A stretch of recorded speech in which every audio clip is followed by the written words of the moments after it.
Praise the Lord. मु प्रदीप कांत बाग प्रभु नाम जड़े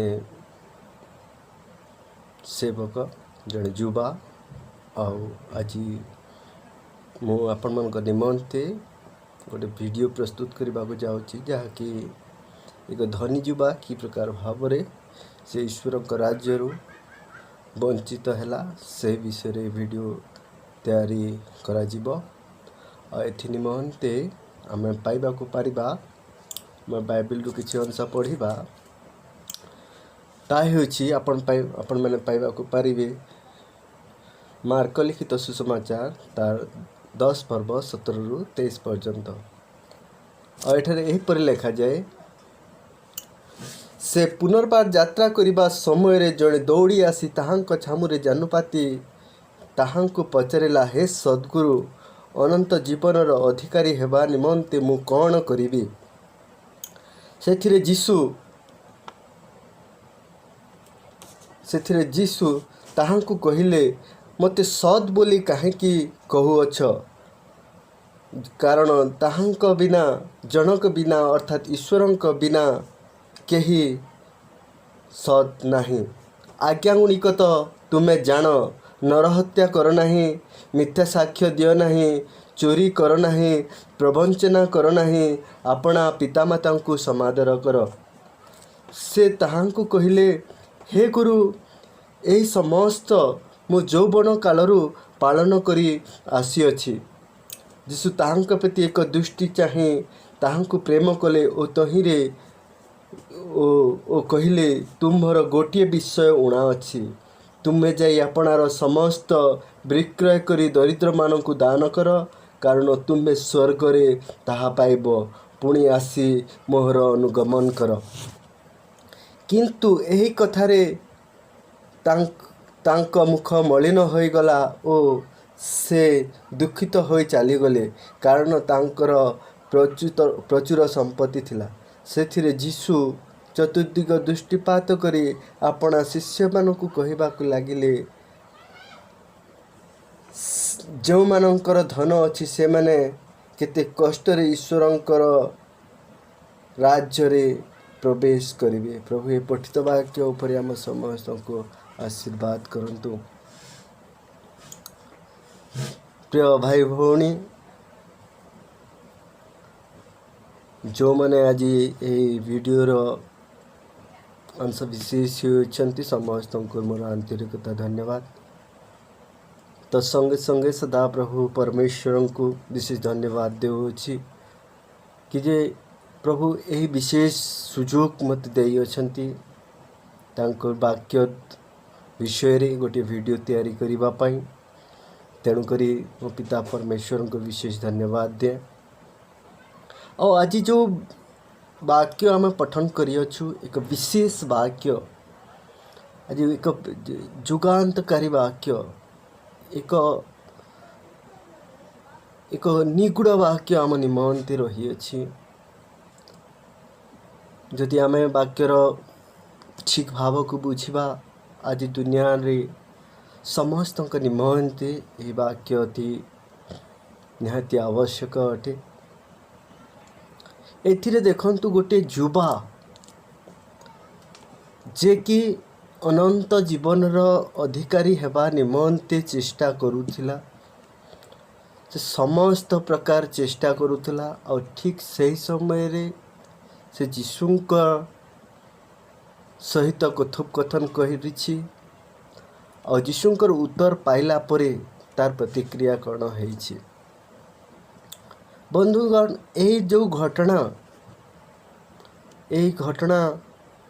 जीशुंकर कार्यकाल मध्य होइछि। आमे जानू जीशु जन्म ग्रहण कला परे से आमर सृष्टिकर्ता जे कि पिता थिले पुत्र रूप में धरा को आसिले और ये जगत रे से जन्म ग्रहण कला परे दीर्घ 30 वर्ष पर्यंत निज जागतिक पितामाता सहित रहिले, समस्त कर्तव्य कले, समस्त दायित्व संपन्न कले, भाई भौणी समस्त दायित्व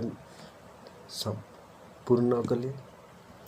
तापरे से ईश्वरंकर राज्य कार्य निमंते से बाहरिले जो कार्य पई से जगत को आइले से कार्य पई बाहाइछंती आउ से जेते बेले ए कार्य आरंभ कले से 12 जन शिष्यों को तांकर सहित नियोजित करिसंती आ से जोठा को जाउथिले से तांकर शिष्य मानक सहित जाउथिले आउ एही दीर्घ 3.5 वर्ष मध्य यह जीशुंकर सहित एक घटना आ से जिते बेले तांको शिष्य मानक सहित जाउअछंती गोटे हठात गोटे युवक तांकर पाखकू चली आसीची तांको पाखकू चली आसीची तांको पाखरे गुहारी होउछि ज्ञानुपाती कहूछि जे हे सद्गुरु मते तुमे कह अनंत जीवनर अधिकारी हेबा निमंते मु कौन करिबी के जाने युवक आगुरु जीशुंकर विषय रे किछि शुनिथिबो जीशुंकर कार्य विषय रे से शुनिथिबो और से जीशु को विश्वास करिथिबो और से बहुत आदर रे बहुत विश्वास रो सहित से जीशुंकर निकट को आसुछि और से पचारुछि कि जे हे सद्गुरु अनंत जीवनर अधिकारी हेबा निमंते मु कौन करिबी एही विशेष प्रश्नर उत्तर देवाकू जाए जीशु ताकू प्रेम कले ताकू आलिंगन कले आउ तांकू पचारिले मते सत बोली कहीं कहूअछ जनक बिना अर्थात ईश्वरंकर बिना ए जगत रे कहीं सत नुहंती जदि बा प्रभु जीशु ख्रीष्ट से स्वयं ईश्वर थिले तथापि से ईश्वरंकर महिमा प्रकाश करने निमंते से पितांकर इच्छा को साधन करने निमंते से निजको न्यून मन करुअछंती और से कहूअछंती कि जे जनकर बिना अर्थात ईश्वरंकर बिना केही ए जगत रे सत नहंती तो यद्यपि से ईश्वर थिले तापरे से कहूअछंती अति उत्तम भावरे आदर रे युवक को कहूअछंती कि जे आज्ञा को तो तुम्हें जान अनंत जीवन पाइबा पई जो सब आज्ञा अच्छी से गुड़ाक तो तुम्हें जान कि जे नर हत्या कर नहीं व्यभिचार कर नहीं मिथ्या साक्ष्य दियो नहीं चोरी कर नहीं प्रवंचना कर नहीं आपणा पितामाता को समादर कर यही आज्ञा विषय रे यीशु से युवक को सूचाई दे अछंती और जिते बेले युवक जनक जीशुंकर यही आज्ञा को शुणी अच्छी जीशुंकर यही परामर्श को शुणी अच्छी से अति गर्वर सहित अति दृढ़तार सहित से जीशुंकर को पुणी कही अच्छी प्रभु ये सबू तुम यौवन काल मुझे कर आसुअछि आज जो आज्ञा विषय रे आपण कहूअछंती यह मु बहुत दिन यह अभ्यास करी आसुअछि एथिरे मोर सिद्धता रही अछि जदि आम यही वाक्य युवकर विषय रे जो आत्मविश्वास तार जीवन रे अच्छे ए विषय को जदि अनुसंधान करिबा निश्चित भाव रे आज दिन हिसाब रे से निश्चय प्रतिदिन से प्रार्थना रे रहुथिबो उपासना जाउथिबो से कौनसी कुसंगति रे रहु नथिबो और से विश्वास रे जीवन काटुथिबो से विश्वास रे जीवन काटुतो से जो मोसांकर आज्ञा सब अच्छी से सब से पालन करुथिबो किंतु से जिते बेले ए विषय रे कहू अछि पुणी जीशु ताहांकु कहिले तुमर गोटिए विषय उणा अछि तुमर गोटिए विषय उणा अछि आउ से अति आदर रे ताहांकु कहिले तुमे तुमर समस्त संपत्ति विक्रय करी दरिद्र मानंकु दान कर ओ मोहर अनुगमन कर से कहिले कि तुमर समस्त संपत्ति विक्रय करी दरिद्र मन को दान कर तहिरे तुम्हें स्वर्ग रे सही धन पाइब ओ मोहर अनुसंधान कर सेथिरे युवक जनक निरुत्साहित हो जाइछि निरुत्साहित हेबा संगे तार मुख मलिन हो जाइछि ଆଉ ସେ ଦୁଃଖିତ ହୋଇ ସେ ଜାଗାରୁ ଚାଲି ଯାଇଛି। ତେଣୁକରି ସେହି ପରିବେଶକୁ ଦେଖି ଯେ କି ଅନନ୍ତ ଜୀବନ ପାଇବା ପାଇଁ ଏତେ ଲାଲାୟିତ ଥିଲା, ଆଉ ସେ ତାର ଜୀବନରେ ଏତେ ସବୁକିଛି ଆଜ୍ଞା ସେ ପାଳନ କରୁଥିଲା, ଆଉ ତାର ଜୀବନରେ ଗୋଟେ ସିଦ୍ଧତା ଥିଲା। ଆଉ ସେ ଯେତେବେଳେ ଯୀଶୁ ଶ୍ରେଷ୍ଠ ଆଜ୍ଞା ତାକୁ କହିଅଛନ୍ତି କି ଯେ ତୁମେ ତୁମର ସମସ୍ତ ସମ୍ପତ୍ତି ବିକ୍ରୟ କରି ଦରିଦ୍ରମାନଙ୍କୁ ଦାନ କର, ତହିଁରେ ତୁମେ ସ୍ୱର୍ଗରେ ଧନ ପାଇବ ଓ ମୋହର ଅନୁଗମନ କର ବୋଲି କହିଅଛନ୍ତି। ତାର ମୁଖ ମଳିନ ହୋଇଯାଇଛନ୍ତି। ତେଣୁକରି ସେ ଯୀଶୁ ଶିଷ୍ୟମାନଙ୍କୁ ଚତୁଃପାର୍ଶ୍ୱକୁ ଅନାଇ ସେ କହୁଛନ୍ତି ଯେ ଧନୀ ଲୋକମାନେ ସ୍ୱର୍ଗରେ ପ୍ରବେଶ କରିବା କେତେ କଷ୍ଟକର। ବାସ୍ତବରେ ପ୍ରିୟ ଭାଇ ଭଉଣୀ, ଆମେମାନେ ଆପଣମାନେ ଯିଏ ଆମେ ଆଜି ପ୍ରଭୁ ଯୀଶୁ ଖ୍ରୀଷ୍ଟଙ୍କୁ ଗ୍ରହଣ କରିଥାଉ କିମ୍ବା କରିନଥାଉ, ଏହା ସମସ୍ତଙ୍କ ପାଇଁ ଏହି ବାକ୍ୟ ପ୍ରଯୁଜ୍ୟ ଅଟେ।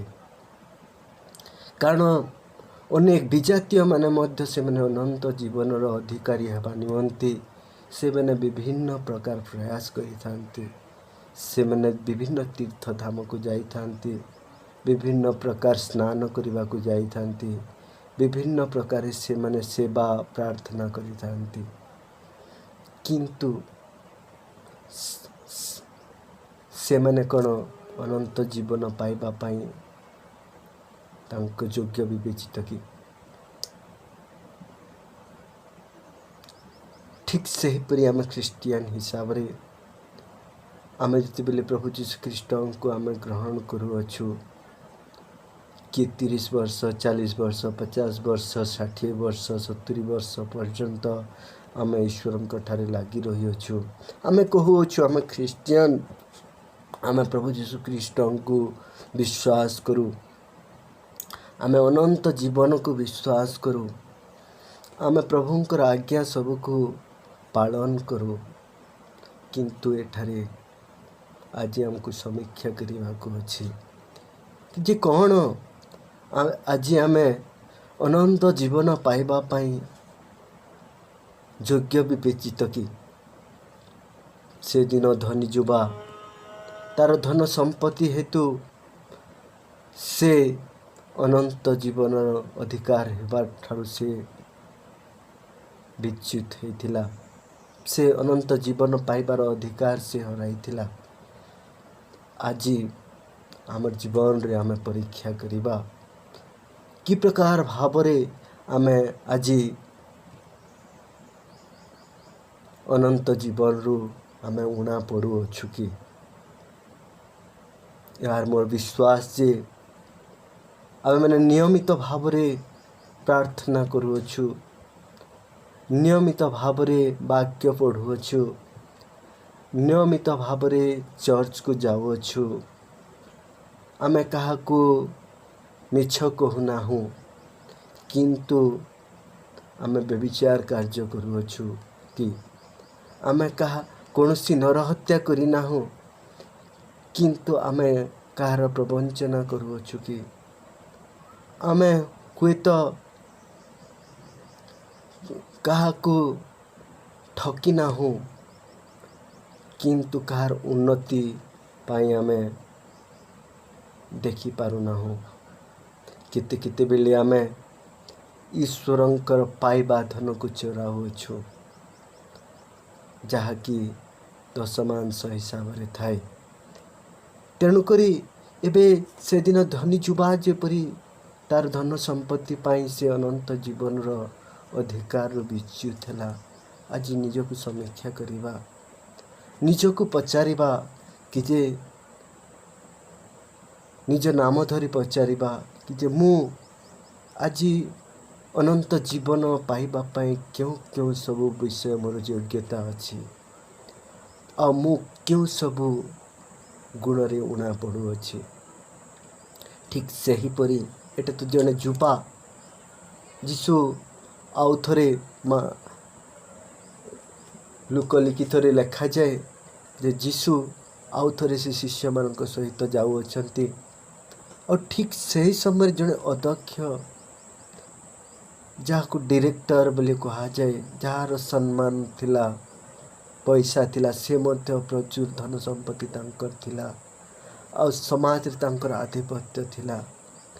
ସେ ମଧ୍ୟ ଯୀଶୁଙ୍କ ନିକଟକୁ ଦୌଡ଼ି ଆସୁଅଛନ୍ତି ଆଉ ଜାନୁପାତି କରି କହୁଅଛନ୍ତି, ହେ ପ୍ରଭୁ, ଆପଣ ସଦ୍ଗୁରୁ, ମୋତେ କୁହନ୍ତୁ ଅନନ୍ତ ଜୀବନ ପାଇବା ପାଇଁ ମୁଁ କ'ଣ କରିବି? ସେଠାରେ ମଧ୍ୟ ଯୀଶୁ ସେହି ସମାନ କଥା ସେ ଅଧ୍ୟକ୍ଷଙ୍କୁ କହିଥିଲେ। ଆଉ ଅଧ୍ୟକ୍ଷର ବି ସେହି ପ୍ରକାର ଅବସ୍ଥା ହେଇଥିଲା। ଆଉ ତାଙ୍କୁ ମଧ୍ୟ ଯୀଶୁ କହିଥିଲେ, ତୁମେ ତୁମର ସମସ୍ତ ସମ୍ପତ୍ତି ବିକ୍ରୟ କରି ଦରିଦ୍ରମାନଙ୍କୁ ଦାନ କର, ତହିଁରେ ତୁମେ ସ୍ୱର୍ଗରେ ଧନ ପାଇବ ଓ ମୋହର ଅନୁଗମନ କର। ସେଥିରେ ତାଙ୍କର ମଧ୍ୟ ମୁଖ ମଳିନ ହୋଇଯାଇଥିଲା। ଆଉ ଈଶ୍ୱରଙ୍କ ଦୃଷ୍ଟିରେ, ପ୍ରଭୁଙ୍କ ଦୃଷ୍ଟିରେ ସେ ଅନନ୍ତ ଜୀବନରୁ ଅନନ୍ତ ଜୀବନ ପାଇବା ପାଇଁ ସେ ଏକ ଊଣା ବିଷୟ ରଖିଥିଲେ। ସେ ଅନନ୍ତ ଜୀବନ ପାଇବା ପାଇଁ ଯୋଗ୍ୟ ବିବେଚିତ ହୋଇନଥିଲେ। ଆଜି ଖ୍ରୀଷ୍ଟୀୟ ଭାଇ ଭଉଣୀ ହିସାବରେ, ପିତାମାତା ହିସାବରେ, ପୁଣି ଅନ୍ୟମାନଙ୍କୁ ଏହା ମୋର ଅନୁରୋଧ, ଏହା ମୋର ବିନତି, ଆମେ ଯେତେବେଳେ ପ୍ରଭୁଙ୍କୁ ଉପାସନା କରୁଅଛୁ, ପ୍ରଭୁଙ୍କ ଠାରେ ବିଶ୍ୱାସ କରୁଅଛୁ, ଆମେ ସତ୍ୟ ପ୍ରଭୁତ ଭାବରେ ଈଶ୍ୱରଙ୍କ ସହିତ ଲାଗି ରହିବା ଉଚିତ। ଆମେ ସମସ୍ତ ଅନ୍ତଃକରଣ, ସମସ୍ତ ମନ, ସମସ୍ତ ପ୍ରାଣ ଦେଇ ପ୍ରଭୁ ଆପଣା ଈଶ୍ୱରଙ୍କୁ ପ୍ରେମ କରିବା ଉଚିତ। କେବଳ ଯେ ଆମେ ଫିଜିକାଲି ଚର୍ଚ୍ଚକୁ ଯାଇଥିବା, କିନ୍ତୁ ଆମ ପକେଟରୁ ତାଙ୍କୁ ଦାନ କରିବା ନିମନ୍ତେ ଆମେ ଅନିଚ୍ଛା ପ୍ରକାଶ କରୁଥିବା, ସେଥିରେ ଚଳିବ ନାହିଁ। କେତେବେଳେ ଖାଲି ଆମେ ଘରରେ ଥାଇ ପ୍ରଭୁଙ୍କୁ ଦାନ ଦେଉଥିବା, କିନ୍ତୁ ଆମେ କୌଣସି ସାମାଜିକ କାର୍ଯ୍ୟରେ, ଚର୍ଚ୍ଚର କୌଣସି କାର୍ଯ୍ୟରେ ଆମେ ଅଂଶଗ୍ରହଣ କରିବା ନାହିଁ, ଏହା ଚଳିବ ନାହିଁ। ଆମେ ଘରରେ ଥାଇ ଖାଲି ଦାନ ଦେଉଥିବା ପାଷ୍ଟରଙ୍କୁ, କିନ୍ତୁ ଆମେ ଆମର ଅନ୍ତର ଦ୍ୱାରା ଆମେ ପ୍ରଭୁ ଯୀଶୁଖ୍ରୀଷ୍ଟଙ୍କୁ ଆମ ପ୍ରେମ କରୁନଥିବା, ତାଙ୍କ ରାଜ୍ୟ ନିମନ୍ତେ ଉତ୍ସର୍ଗୀକୃତ ହୋଇନଥିବା, ଏହା ଚଳିବ ନାହିଁ। ତେଣୁକରି ସେ କହନ୍ତି, ତୁମେ ତୁମର ସମସ୍ତ ଅନ୍ତଃକରଣ, ସମସ୍ତ ମନ, ସମସ୍ତ ପ୍ରାଣ ଦେଇ ପ୍ରଭୁ ଆପଣା ଈଶ୍ୱରଙ୍କୁ ପ୍ରେମ କର ଓ ପ୍ରତିବାସୀକୁ ଆତ୍ମତୁଲ୍ୟ ପ୍ରେମ କର। ଆଜିର ଏହି ଯେଉଁ ଆଜ୍ଞା ଦେଇଅଛନ୍ତି ଅନନ୍ତ ଜୀବନ ପାଇବା ପାଇଁ, ଏହା ବାସ୍ତବିକ ଯଦି ଆମେ ପଢ଼ୁଛୁ ତାହେଲେ ଅତି ସରଳ ବିଷୟ, କିନ୍ତୁ ଜୀବନରେ ମାନିବାଟା ଅତି କଠିନ ବିଷୟ, କାରଣ ଏହାକୁ ଅଭ୍ୟାସ କରିବାକୁ ପଡ଼େ। ସେଦିନ ଧନୀ ଯୁବା ଯେପରି ତା ଛୋଟ ବେଳରୁ ସଣ୍ଡେ ସ୍କୁଲ ଯାଉଥିଲା, ଆଉ ଯେଉଁ ସମିତି ଯାଉଥିଲା, ପ୍ରତ୍ୟେକ ଦିନ ଚର୍ଚ୍ଚ ଯାଉଥିଲା, ସମସ୍ତଙ୍କୁ ସମାଦର କରୁଥିଲା, ନରହତ୍ୟା କରିନଥିଲା, ଚୋରି କରିନଥିଲା, କାହାକୁ ପ୍ରବଞ୍ଚନା କରିନଥିଲା, କିନ୍ତୁ ତାର ଭିତରେ ଗୋଟିଏ ବିଷୟ ଊଣା ଥିଲା, ସେ ତାର ସମ୍ପତ୍ତି ପ୍ରତି, ତାର ଧନ ପ୍ରତି ତାର ଲୋଭ ଥିଲା। ତେଣୁକରି ଯୀଶୁ ଯେତେବେଳେ ତାଙ୍କୁ କହିଲେ, ତୁମର ସମସ୍ତ ଧନ ତୁମେ ବିକ୍ରୟ କରି ଦରିଦ୍ରମାନଙ୍କୁ ଦାନ କର, ତହିଁରେ ସ୍ୱର୍ଗରେ ତୁମେ ଧନ ପାଇବ ଓ ମୋର ଅନୁସନ୍ଧାନ କର। ତେଣୁକରି ସେ ଦୁଃଖିତ ହୋଇଯାଇଥିଲା। ଆଜି ତେଣୁକରି ଏହା ବିଶେଷ କରି ଆଜିର ଯୁବା ଯୁବତୀମାନଙ୍କୁ, ପିଲାମାନଙ୍କୁ ମୋର ବିଶେଷ ଅନୁରୋଧ କି ଯେ ଆପଣ ଯେଉଁ ବୟସରେ ଥାଉ ନା କାହିଁକି, ଆପଣଙ୍କର ଜୀବନରେ ଯାହା କରିବାର ଅଛି କରନ୍ତୁ। ଆପଣ ଇଞ୍ଜିନିୟର ବନିବାକୁ ଚାହୁଁଛନ୍ତି ବନନ୍ତୁ, ଆପଣ ଡକ୍ଟର ବନିବାକୁ ଚାହୁଁଛନ୍ତି ବନନ୍ତୁ, ଆପଣ ବୈଜ୍ଞାନିକ ହେବାକୁ ଚାହୁଁଛନ୍ତି, ଆପଣ ଟିଚର ହେବାକୁ ଚାହୁଁଛନ୍ତି, ଆପଣ IT ସେକ୍ଟରରେ କାମ କରିବାକୁ ଚାହୁଁଛନ୍ତି, ଯାହା ବି କରନ୍ତୁ, କିନ୍ତୁ ପ୍ରଭୁ ଯିଏ ପିତା ପରମେଶ୍ୱର, ଆଉ ସେ ହିଁ ଅନନ୍ତ ଜୀବନର ଅଧିକାରୀ, ଆଉ ଏହି କଥାକୁ ବିଶ୍ୱାସ କରନ୍ତୁ। ଆଉ ପ୍ରତ୍ୟେକ ସମୟରେ ଈଶ୍ୱରଙ୍କର ବାକ୍ୟ ପ୍ରତି ଧ୍ୟାନ କରିବା ସଙ୍ଗେ ସଙ୍ଗେ ଈଶ୍ୱରଙ୍କର ଯେଉଁ ଆଜ୍ଞା ଅଛି ସେସବୁକୁ पालन करंतु। आउ आज जुग रे दर्शनर जुग, जार जी बड़ स्वप्न से उन्नति आउ को जाऊँगी यही कथा आम चिंता करूँ, किंतु अनेक समय रे बाइबल मतरे सेटा आमको एक शिक्षा देबारे लगे। तेणुक ज्ञानी सलोमन कहते कि जे तुम्हें तुमर मनर दर्शन रे चाल, तुमर यौवन तुमको हृष्ट करू, किंतु ये कथा भी मन रख कि जे तुमरी कार्य तुमको दिने विचार रे आनिब। तेणुक प्रिय बंधुगण, प्रिय ख्रीष्ट विश्वासिनी, आमे सत्य प्रभुत भाव रे ईश्वर को विश्वास करिबा। यदि विश्वास करूछु 100% करिबा, 90%, 99%, 92% भी चलिब नहीं। आमे जदि करूछु 100% भाव रे आमे सदा प्रभु ठारे उत्सर्गीकृत हेबा, निजे उत्सर्ग हेबा संगे संगे निजर प्रत्येक गुण को, प्रत्येक संपत्ति को, प्रत्येक आशीर्वाद को आम प्रभु ठारे अर्पण करबा, ताहेले प्रभु आमको द्विगुणित कराइबे। प्रभु नेबार परमेश्वर नुहंती, से देबार परमेश्वर। जदि से दिने से धनी जुबा से तार समस्त विषय हुए तो दे था, विक्रय करिथांता, दरिद्र मन को दान करिथांता, जीशु तांको 2 गुणित 10 गुणित करिथांती। किंतु तार मनरे लोभ थिला, तार संपत्ति प्रति से लोभ थिला, से तार संपत्ति को से छाड़िबा पाई नाराज थिला।